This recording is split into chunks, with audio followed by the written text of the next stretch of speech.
Record. I'm Linda Endersby. I'm administrative coordinator for MAMA. Welcome to everyone. I think a lot of you have been on our colleague conversations before, but there'll be some presentation and then open for discussion. So you're all able to mute and unmute as necessary to have discussions. One thing I did want to do today is, sorry about that, is mention that our next colleague conversation will be on June 21st. We'll have some people from the Cardinals Museum come on and talk about the challenges of having a museum along with an active ballpark and some of those. So look for information coming out on that. And I also wanted to today to introduce Sarah Parks. She is MAMA's new program manager, and she will be handling these colleague conversations from this point forward. We are so happy to have her to take care of this and do this. And at this point, actually, I'm going to hand it over to Jamie to go ahead and get started so that I can send out an email to anybody who's still having problems trying to get logged in. So take it away, Jamie. Sure. And I'm going to give you a couple minutes to do that. I won't go I'll try not to stray too far ahead. I see that we have 13 participants. It's exciting.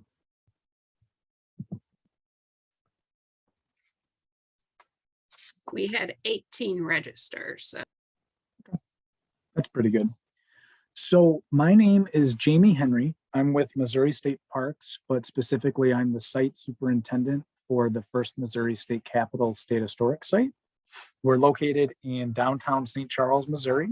The building dates from the 18-teens, 1816, 1817, and it served as the Capitol building from 1821 to 1826, where it then moved to Jefferson City, where the current day Capitol is. There were some buildings in between the 1826 Capitol and today. There's fire involved, and that's a whole other conversation. I wanted to start off by saying that every time I volunteer to do one of these talks, it always ends up drastically different than what my original plan is, which is okay. And I'll talk a little bit more about that again. And then also a good chunk of this talk is related to interactive display or interpretive display specifically, and kind of what my thought process is going into that type of stuff, but not all of it. So I did get a little bit broader because I kind of had a small existential crisis while I was doing this program. With that, today is a little bit of a self-therapy session. The initial idea for this talk, it started in a much different place than where I ended up. And like I said, that's okay. And in the interest of transparency, I don't actually know how much technology is too much technology. I may have an answer, but I know it's not going to be satisfying to everybody. And if I'm being honest, I don't particularly think it's a good answer. But my answer is that, if my screen works, is that it depends. And it depends on a lot. It depends on what your definition of technology is. Whether that be low tech or high tech, if you're talking about digital, if you're talking about apps, if you're talking about traditional technology, if you're talking about hands-on stuff, it depends on your type of institution. So if you're an archive, if you're an art museum, if you're a zoo, if you're a history museum, if you're a historic house, if you're an archaeological site, there's a whole bunch that goes into that. It also depends on your staffing, because that feeds into everything as well. Do you have an IT department? Do you have an IT person? Do you have a tech person? Do you have a volunteer? What your budget is? You know, is this a one-time purchase kind of technology? Is this a continued support technology? Where do you want it? Is this a personal use technology? Is this something that you want the public to use? Is this something that you want to be viewed but not used? Things like that. And then what do you want it to do? There's a whole lot there. And then most importantly, or important for my talk today, is that it ultimately comes down to why. Why do you want to use or have this technology? What is the goal for it? And that's where I wanted to start. I'm going to talk about why I choose to use technology at my site, what types of technology we choose to use on a daily basis, which ones are kind of like one-off uses. And to do that, I have to go back to the beginning. And so my great-great-grandfather, no, that's a joke. It's a bad joke. Not that beginning. The beginning is with this cabinet. And you'll notice, I think I can annotate this, right? Yeah. So this cabinet here, right here, this one that has this awfully drawn circle around it. Now, and also you'll see, does it go away? It doesn't go away. I'll have to erase that. So clear all drawings. So this cabinet, and also this part of the cabinet. And you'll see here that the doors open up and we have labels in there, and then we also have clothing. This is a pretty standard, kind of touch cabinet idea that a lot of museums, a lot of institutions use. We're a historic site. We talk about the state capitol in the 1820s. We talk about living in the 1820s. And with that is clothing. And it's an easy way for kids to understand it when they get to use it. So we have a lot of clothing. And yes, we wash it fairly regularly, and COVID kind of messed it up because we don't want lice running around or bugs or anything like that. But back to the original cabinet. How did this cabinet cause me to have this kind of weird existential crisis about how we use technology and how many times can I say it in one presentation and things like that? And it started with an interactive idea. And I thought it was a pretty neat idea that somebody on staff came up with, where that cabinet that I circled before, we wanted to talk about how Constellation navigation worked back when they would do surveying, or when they would be out breaking trails, or being at night, or on a riverboat, or anything like that at the time period where they would have to use constellations to do directional traffic or navigation. And so that was a staff conversation that we had.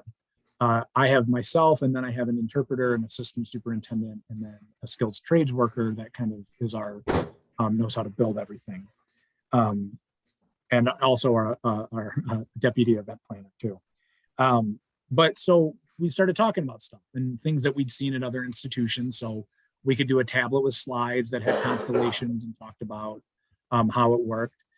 We also would have like a tablet with a video explaining how you would navigate with constellations and how people have done that historically. Did we want to just have a simple light box with, did we want to just have a simple light box with overlays where you would have a light box and then you would put a constellation in front of it, and then we would have a label on the side? Did we want one of those really fun Viewmasters that we used to have? The goggle things that you put over and you click through all the different pictures. Did we want to just have a pull lever, and when you pulled it, a different constellation came down? Did we want to have an actual telescope? And we kind of just kept going on and on and on and on. And ultimately, what I realized about a day later was we weren't just talking about the interactive in the cabinet. We were having a discussion about how we use technology at the site and what we wanted the interpretation that we have, or the education that we give to people, how we wanted people to experience that. Because what we kept coming back to was it would be really out of place in a touch cabinet just to have a tablet. And we kept trying to come up with a much, what I would call low tech, and I'll talk a little bit more about that in a minute. And this next part is kind of where my talk changed, where I started thinking about holistically at the site, how we use technology and what we kind of steer towards. And I stopped looking more broadly at the field, which I had done early on, and I'll do a little bit of that at the end, where I have some pictures of places that I've been and ideas that I like and may have stolen. But I also wanted to look internally at my site for that to make sense. And for you all to understand that, I have to do something that is a new technology that we've been using at the site, which is the concept of virtual tours, which we just started doing this year. So I'll do that in a minute, but just to kind of give you a little bit of a primer, I consider low technology to be technology that we can self-sustain at site. So it would be like if we have a DVD player, which we do, and when we can handle turning that on in the morning, or if we have flip labels or spin labels that we can repair on our own, if we use a computer and things that we do every day, kind of ubiquitous things that nowadays aren't really high tech. You can just go to the store, buy something ready made, and it's good to go. High tech for me is when you have to have somebody come in and kind of monitor it. So our point of sale system I would consider as high tech because we have a third party monitor it, and they're the ones that support us and do all that kind of stuff. And I just started looking at all of the places that we have. So we have our interpreter center where we do retail and exhibit stuff. We also have our day-to-day offices in here. So there's a lot of technology that we use, kind of overlaps with everything. Our backyard we use for events and lectures. And so there's a lot of technology that gets thrown around back there, both high tech and low tech, from like sound systems, things like that. And then we have the different rooms in the historic building that we'll go through in a couple minutes here. We have the PEC store, which is tours and events, the House and Senate and Governor's Office, which is tours, workshops, and events, and then the PEC residence, which is tours and demonstrations. So with that, I wanted to do another low-tech thing where instead of trying to put 10 million pictures into my PowerPoint, I'm just going to go through my pictures and I'll share that, and that will be just fine.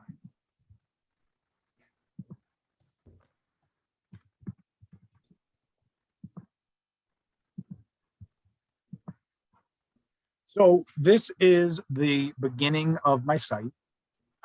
Depending on which way you walk in, you're going to see this. This is the entryway to our gift shop. And I wanted to talk about this because there's a lot of technology in the gift shop that the visitor actually interacts with, and it's really important for the visitor experience. And again, like I said, this is kind of more our high tech because we have a third party that kind of helps us with our point of sale system. And that's the credit card machine, that's our register computer, that's the phone system that we use, that's all of these QR codes that are at the door that are kind of done with through internally through state parks that we're supported with our IT for, things like that. And then we start getting into, I'm gonna move this over to here. And then we start getting into our exhibit space. And this is where I was talking about more of our low-tech stuff. So all of our current exhibits make use of some low-tech solution. So like you can see there, flip labels, there's magnets that, you know, people put together as like kind of like a puzzle piece. That's what I would consider low-tech. We also have an immersive element to it where we actually built a French-style log cabin to represent early French settlers in the area. And you can tell, and you can see the picture there, that's actually another state park down below, but we have things there to kind of let people be immersed in it. And I would consider that a technology. We also have spin labels. We have a DVD player that we use to show videos that are older than I am. And then we also have slide labels for all the different governors of the site. And then obviously we have the touch cabinet that I talked about, where there's different things in there for kids to experience, you know, hands-on stuff like raising a flag up a flagpole. We have other things like Y soap or things that they can actually grab, but it's secured down so that it doesn't walk away on us. And then we also have the clothing, which is another, not necessarily a technology, but it's what I would call it low tech. Because it's self-sustaining, you know, you have to be able to maintain the clothing yourself if it gets torn or things like that. But then why would I stop there with just our displays when I started delving into this kind of concept in our backyard with our historic building? And we use a surprising amount of technology in our backyard, whether it be yard, and this is stuff that the visitors would experience on a day. If they see somebody working with it or they interact with any one of our staff, it's all part of that experience. So we have yard equipment. We'll take computers out there to do presentations. We have projectors. We do sound equipment for concerts. We have people play instruments. We have video cameras. We have cell phone cameras, all that kind of stuff that we use as in part of our interpretive tours and things like that that are part of the visitor experience that all tie back into what we do. And then we also, just to kind of continue on the tour, we also have our garden, like I mentioned there. We have an old log cabin that's not original to the site, but we interpret that. That was actually the bathrooms for about 40 years. They needed something to disguise them. And then we actually have the physical Capitol building. And that's broken into basically 5 stops on a tour. And like I said, the building was constructed in the 18 teens. It was built by 2 brothers, Rulof and Charles Peck. And then a third gentleman owned the building on the right side of this picture. His name was Chauncey Shepard. He was a woodworker. And when they built the building, they decided to connect it up top so that there would be meeting room space, because it was a new, village in Missouri, and Missouri was growing. And they thought, hey, it'd be great if we had a meeting.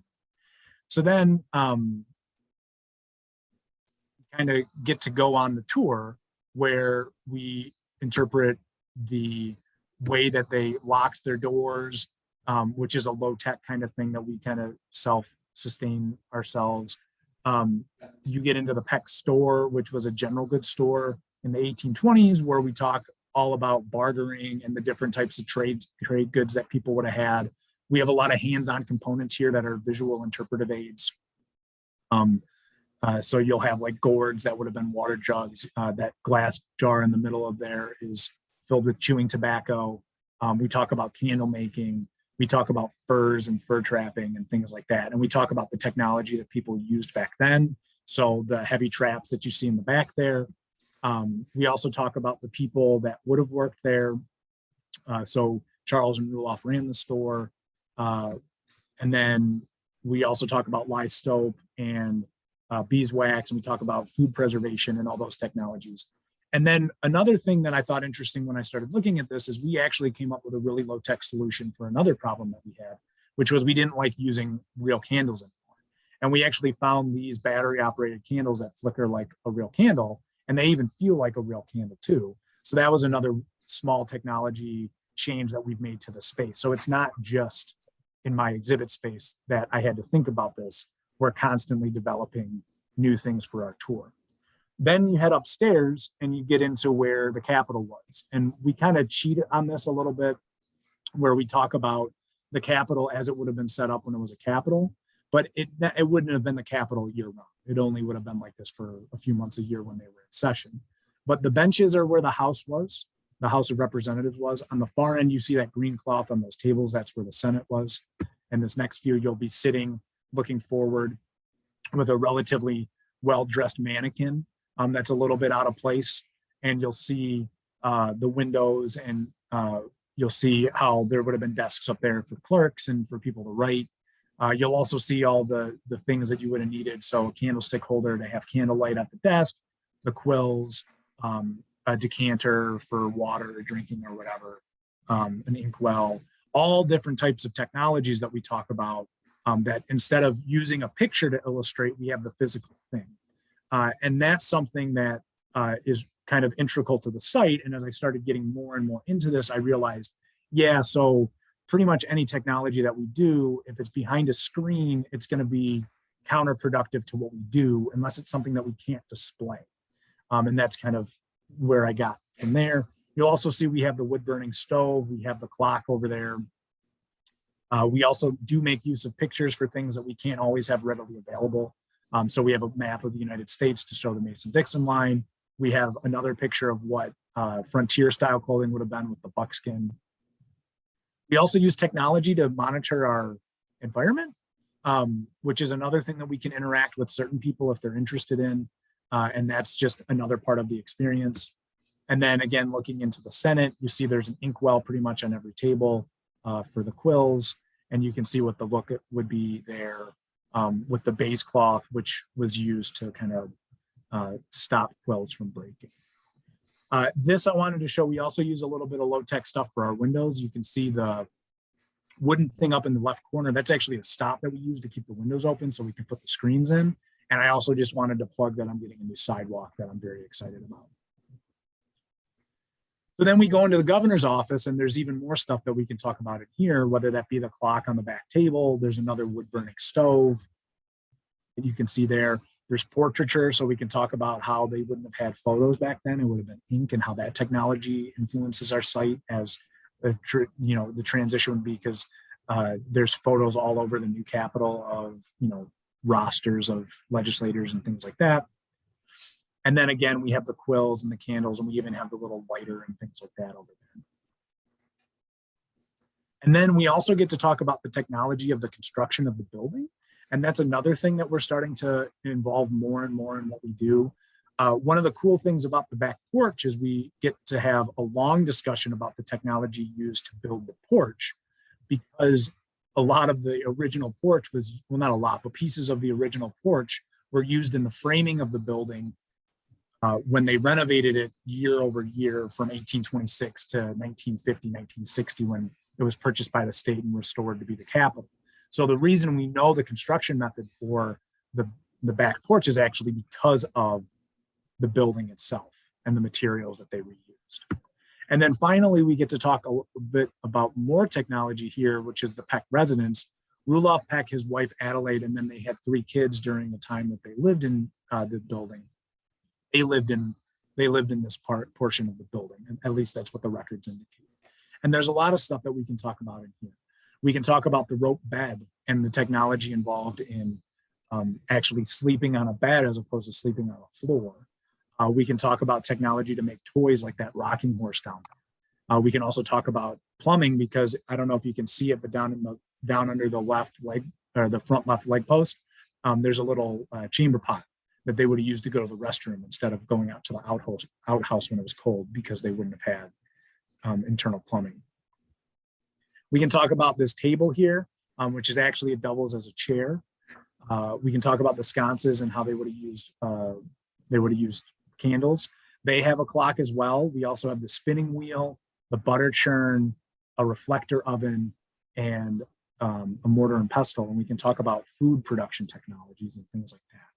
And so there's a lot of things related to our actual building tour that are low-tech physical representations, which when I started thinking about that, it really changed my perspective on things, especially related to what we wanted to do in our small exhibit space, because I didn't want to have 2 identities. And that was the discussion we had internally with staff, and that's ultimately what we kind of came up with. There's a close-up of our spinning wheel, and you can actually see a drop spindle in the little basket full of wool there in the corner. And then it's back to the cabinet. And ultimately what we ended up deciding to do, and what I'm working on getting, is I want another hands-on kind of practical interactive that would be low tech.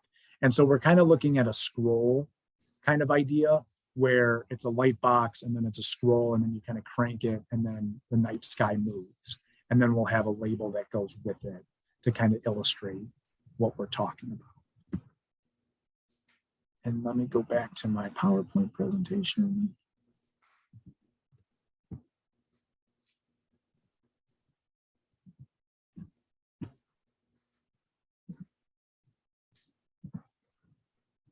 Now, if you want a better tour, you have to come in person and have one of our professionals do it.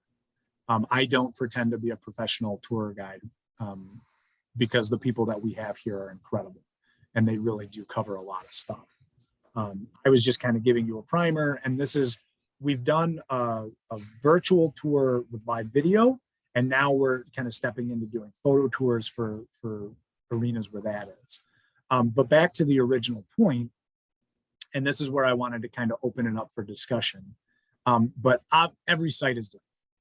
And one of the things that this whole process made me kind of come to terms with was my site has an identity, and has an aesthetic, and has kind of that type of environment.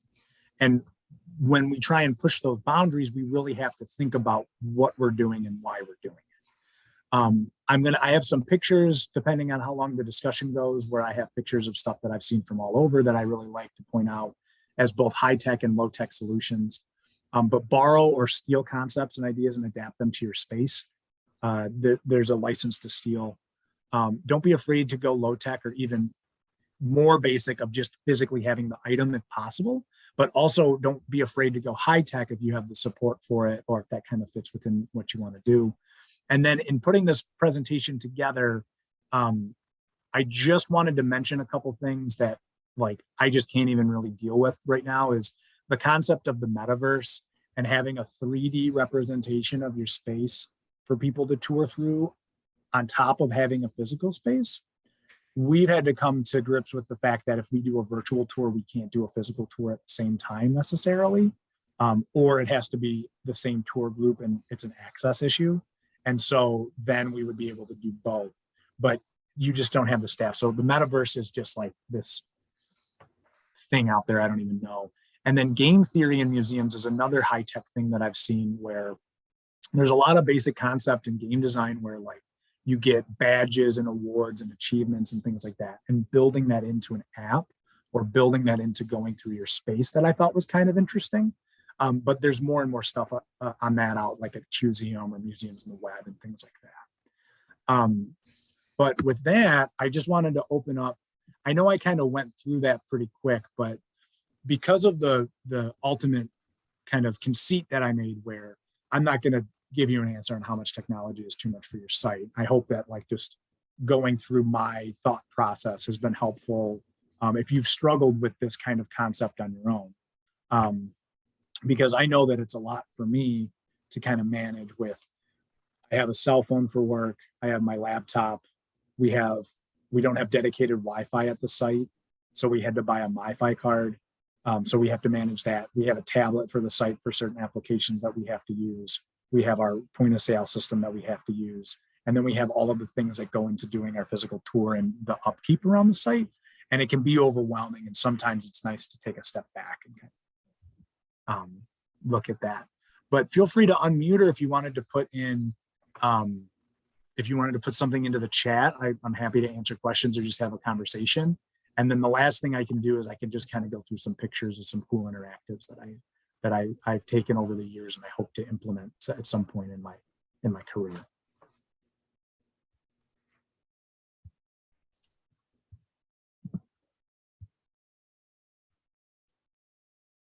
We don't have climate control, no.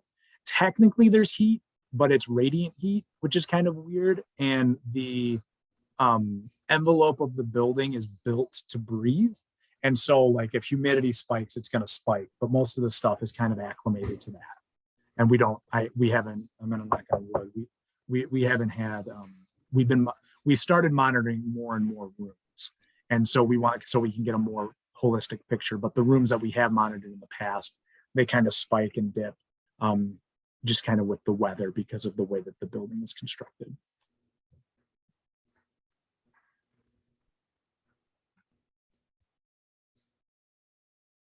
Yeah, I know.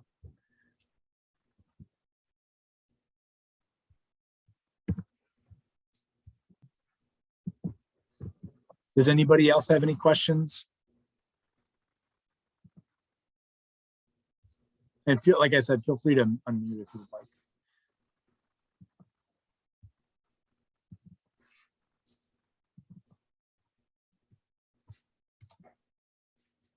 I must have done a good job.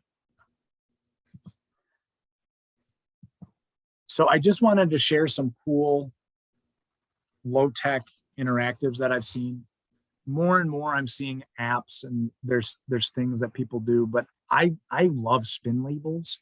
And this one's really great because you kind of have to spin and match up and you can tell which ones are right. I don't quite remember where this one was from. It was one of my older pictures. And then this one is fun. You can see down in the corner, this is a fan interactive, and there's not really a good way for you to see more of it. And so they added in this tablet function where you actually click on and it tells you more about the pieces so that you can actually see them as they were. I think this one was in Baltimore. This one was at AAM in St. Louis in 2017. I'm sure many people have seen stuff like this, but this is a projector interactive where you kind of show the different terrain, where you can see, like mountains and peaks and valleys with things like that. This one was, I believe, in Berlin at one of their museums. And this is just kind of a cool way to look at negatives with goggles, as opposed to doing like, you know, a digital display that might break. This one's pretty much, if you can reach the goggles, you can see it. This is at the Billy Ireland Museum.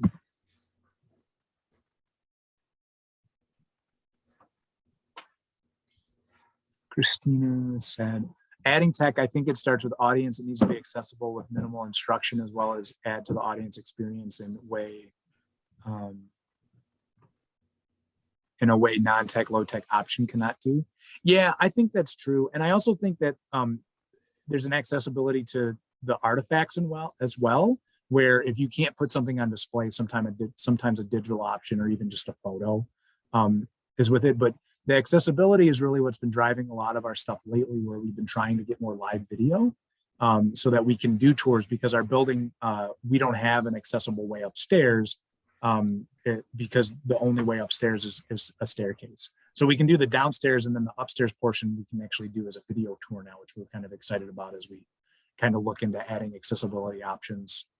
And then Beth asked, do you ever use handouts for school groups to engage them with the exhibits, and any cool handouts they liked? We do a lot of handouts with visual aids. So pretty much anything down in the store that's on that countertop, the kids can interact with. So the furs and things like that. And those are consumables that we go through. We have been exploring trunks to go to schools as like a pre-visit kind of thing. And that's been really popular. With our virtual tour that we did, we actually built virtual boxes that go to the school, and they can interact with all of the stuff on the tour that they would in person virtually. So as we're talking about it, they can pass out, well, this is a top hat, or this is what beeswax feels like, and kind of things like that. But with the handouts, generally during our events, we'll do more handouts with that as like a passport kind of thing, or a scavenger hunt. And that's always very popular. This exhibit was, this I actually really like. This was at the Billy Ireland Museum at Ohio State University. And this comic, depending on which way it's oriented, you read a different part of it. And I really liked that they went with a low tech here, where you could actually still physically see it, as opposed to having a digital option or trying to take photos and have it some other ways. This is a dig, an archaeological cabinet from the Bishop Museum in Honolulu. And you can see the drawers, and it's disguised to look like stitchography. So this was a low-tech solution to kind of have all that stuff in there in these cabinets. And I love the aesthetic of this. I think it looks really great. This is a really bad picture, but this is the dinosaur park that they have at the Carnegie Museum in Pittsburgh.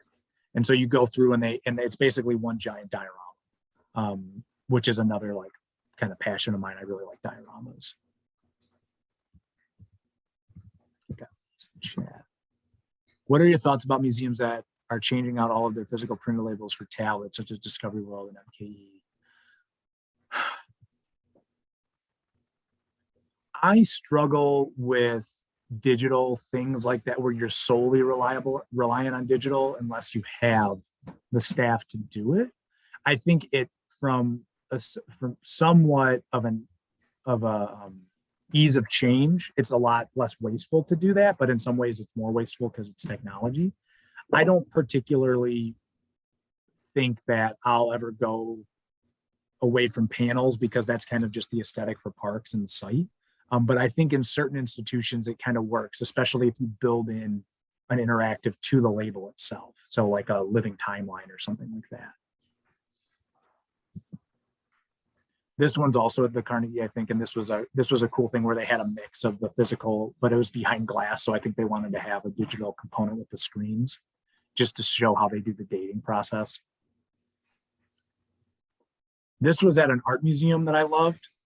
And I love that this was kind of a low tech kind of thing, where they have the model to show kind of how you do like this painting process, which I thought was great. And it's set up all the time in kind of like their learning lab kind of area. I thought that was a great low tech kind of thing. Yeah, the Frisk Museum in Nashville. This one is the Grand Rapids Public Museum. This was a low-tech solution. I couldn't find my pictures that I had, but the Bell Museum also has kind of adaptations to, and they're in Minnesota. But the Grand Rapids Public Museum in Grand Rapids, Michigan, they had this really cool aspect of the dioramas where they have this bark interactive showing the different stages and different types of bark, which I thought was kind of cool, and different types of wood, where you had to do a name that tree kind of guessing game, which I liked. This was another exhibit that they had up there that I thought was kind of a fun high-tech exhibit with all the cabinets for all the arcade games. I thought that was a great kind of thing. And I don't think they charged you. This was a high-tech solution for a storage facility at the Harley-Davidson Museum. They have like this great rack system to have all their bikes, because how else would you store them? And I thought that was a really cool kind of high-tech thing that's part of their tours. I think this was at AMM. I can't remember exactly what this was, but it's a cool spin interactive that shows movement as opposed to going to a video or a digital thing. This is another spin label. And then this was a nice kind of going back to access and adding things. Not being able to display this so that people can interact with it because it's an artifact, but then having a digital version of it below. I think that's a really neat use of having the physical and the digital together.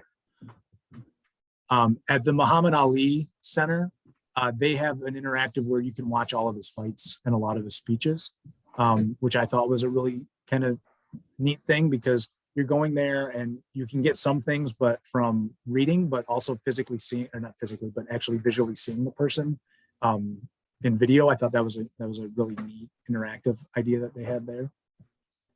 This was another kind of just, instead of just having a catalog of you shop these, they just had them all out. I think this is Nelson Atkins, I can't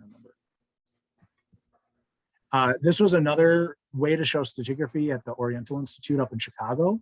So each level is a different level of stratigraphy and occupation for the archaeological at the site that they were at. And so it shows the strata on the left, and then it shows the materials that they found under each thing. And I've seen a lot of digital with that, but I thought that this really illustrated the point, and it was a good decision not to go with a heavy screen there, or like a heavy screen presence there to show the different layers of pictures. This was the Residence Museum in Munich, I think it was in Munich. And they had an audio tour. I thought that was great, but there's nothing you can do to make this, to enhance this anymore, I don't think. It's just you walk through like this incredible building. And then this was at SLAM. They had this really cool kind of low-tech interactive to show the different types of fibers, which I thought was really cool.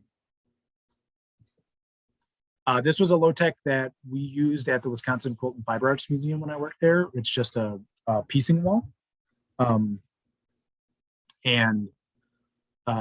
It's just a piece of felt and then pieces of fabric that stick to it, and you give everybody the chance to piece their own quilt together. That was a really popular low-tech thing.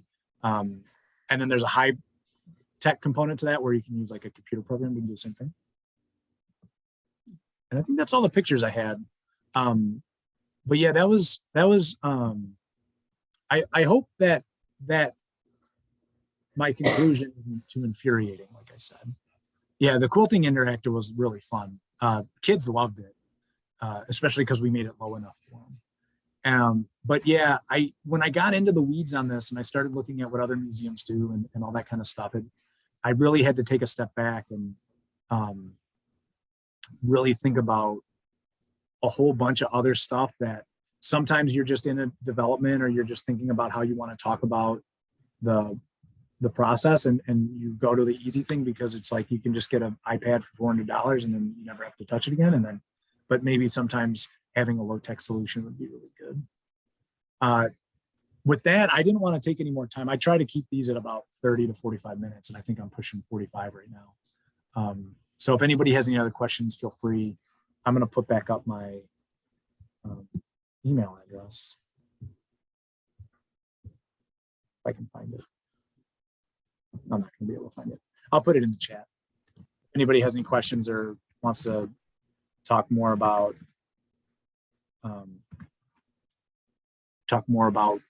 technology at their site, or what you're thinking. And this was another really good practice thing for me, because doing a photo tour of the site is different than doing a live video tour where you can actually walk and interact with it.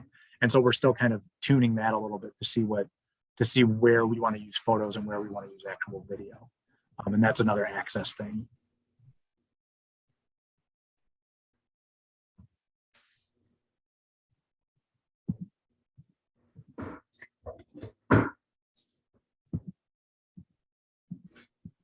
And if nobody has any other questions, I think, Linda, we can kind of finish up if you're still on here.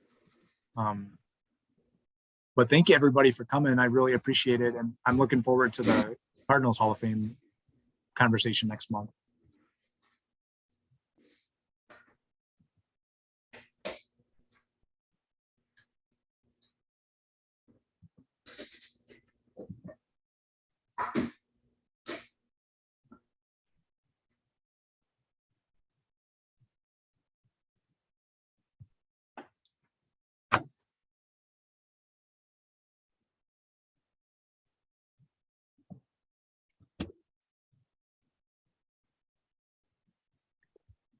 So did you just end?